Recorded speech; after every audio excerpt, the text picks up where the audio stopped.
सहारा के निवेशकों को कैसे पैसा मिलेगा, क्यों नहीं मिल पा रहा है? क्या चुनाव आचार संहिता के कारण या कुछ और? प्रधानमंत्री नरेंद्र मोदी ने मेरठ में कहा था कि सभी निवेशकों को पैसा मिलेगा और नरेंद्र मोदी निवेशकों का पैसा लौटाने के लिए जी जान लगा देंगे। नमस्कार मित्रगणों, सहारा इंडिया के निवेशक हैरान है, परेशान है, लेकिन उनका पैसा, खुद का जमा किया पैसा मिलने का नाम नहीं ले रहा। गृह मंत्री अमित शाह ने वादा किया था पिछले साल मार्च में कि 18 जुलाई के पोर्टल लॉन्च किया है, इससे पैसा मिलने लगेगा।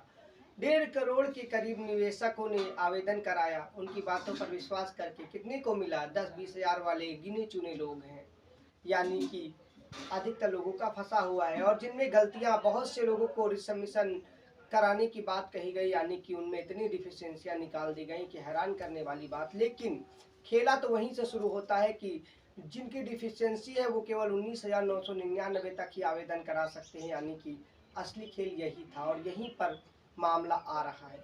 आखिर क्यों उससे ऊपर वालों का रिसमिशन नहीं हो रहा है? और जिनकी डिफिशियंसी थी, यानी जिनमें मेंबरशिप या कुछ और कमियां, तो उनका फिर से रिसमिशन वाला ये खेला क्यों?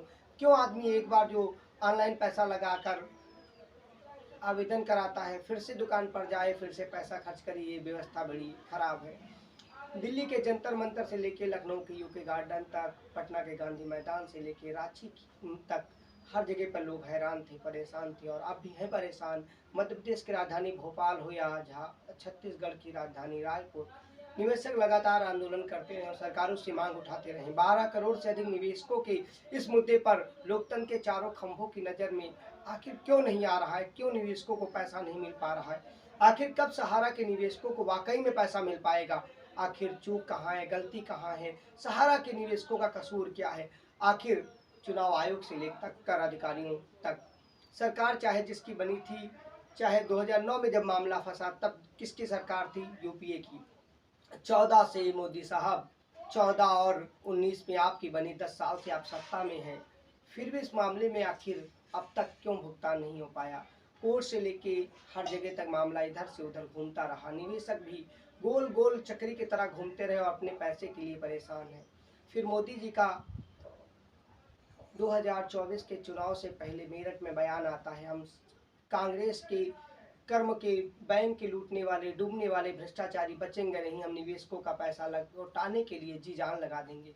गृह मंत्री अमित शाह ने भी कहा था सहारा के कोऑपरेटिव सोसाइटी के सभी निवेशकों का, उनका पैसा एक एक मिलेगा। बयान और हमारे सैकड़ों वीडियो में जानकारी महोदय मिल जाएगी।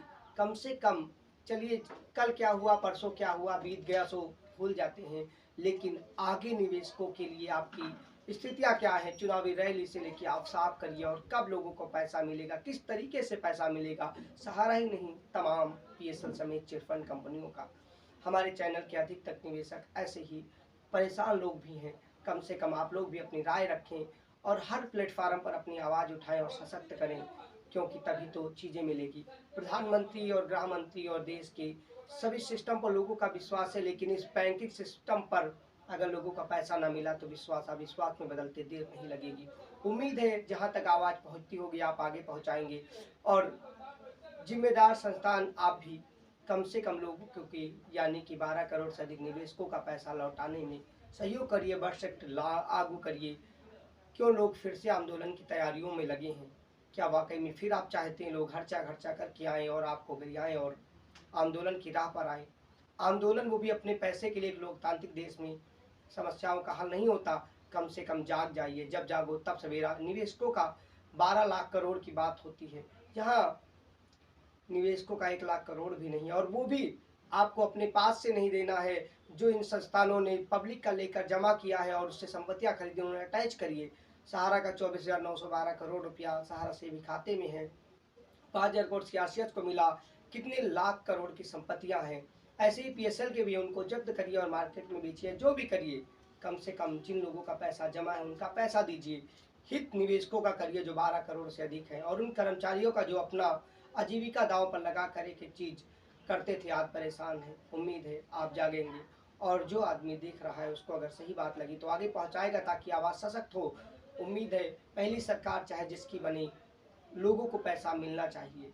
और अगर मोदी जी गारंटी लेते हैं तो कांग्रेस भी एक अलग। हम घोषणा पत्र, संकल्प पत्र, इनके वादे उनके वादों पर नहीं जाते हैं। आम निवेशक की बात है, क्योंकि ये निवेशक किसी एक पार्टी के मेंबर नहीं है, हर पार्टी के मतदाता हैं, हर पार्टी के सदस्य हैं, हर जाति वर्ग धर्म से आते हैं। आखिर क्यों निवेशकों के हितों की बात नहीं होती, क्यों इन निवेशकों को परमानेंट राहत नहीं दी जाती? आखिर सोचना होगा, सोच कर सोचिएगा। इस जगह पर अगर आप होते, दर दर की ठोकरें खाते, लेकिन आपको पैसा आपका ही न मिल पाता समय, या नहीं मिल पाया होगा जब आप कभी तो इस संकट से स्थिति में गुजरे होंगे जब पाई पाई के लिए मोहताज होंगे। आज 12 करोड़ से अधिक निवेशक उसी स्थिति से गुजर रहा है। आप गरीबी विकसित भारत की बात करते हैं, लेकिन वो चीज़ें आज आप ही राशन उन लोगों को दे रहे हैं, यानी कि आज भी उनकी स्थिति वो नहीं है कि वो राशन ले सके, तभी तो ना, या फिर फोकट का तो हो नहीं सकता। बाकी आप समझदार हैं। हम सहारा के निवेशकों पे बार बार हर प्लेटफार्म पर आवाज़ उठाते हैं। उम्मीद है आवाज़ सशक्त होगी और ये ऊपर तक जाएगी और लोगों को हित और राहत मिलेगी। वेबसाइट भी कभी कभी चलती है, कभी डाउन होती है, डिफिशेंसी में लोग इधर से उधर चक्कर लगाते हैं, लोगों को मार्गदर्शन नहीं मिल पाता। आखिर वाकई में कब मिलेगा निवेशकों का पैसा? यही सवाल हर बार आपसे पूछते हैं, चीज़ों से पूछते हैं, लेकिन गूंगे बहरे सिस्टम को कुछ शायद दिखाई नहीं देता, या फिर हमारी आवाज़ भी पहुंचने में बेवक्त टाइम लग रहा होगा। पहले सीआरसीएस का जवाब आता था, अब तो वही भी, लेकिन फिर से कई आरटीआई और कई माध्यम से हम आपसे फिर पूछेंगे और लोगों के लिए जवाब आपको हर जगह पर देना होगा, क्योंकि ये लोकतंत्र है। जय हिंद।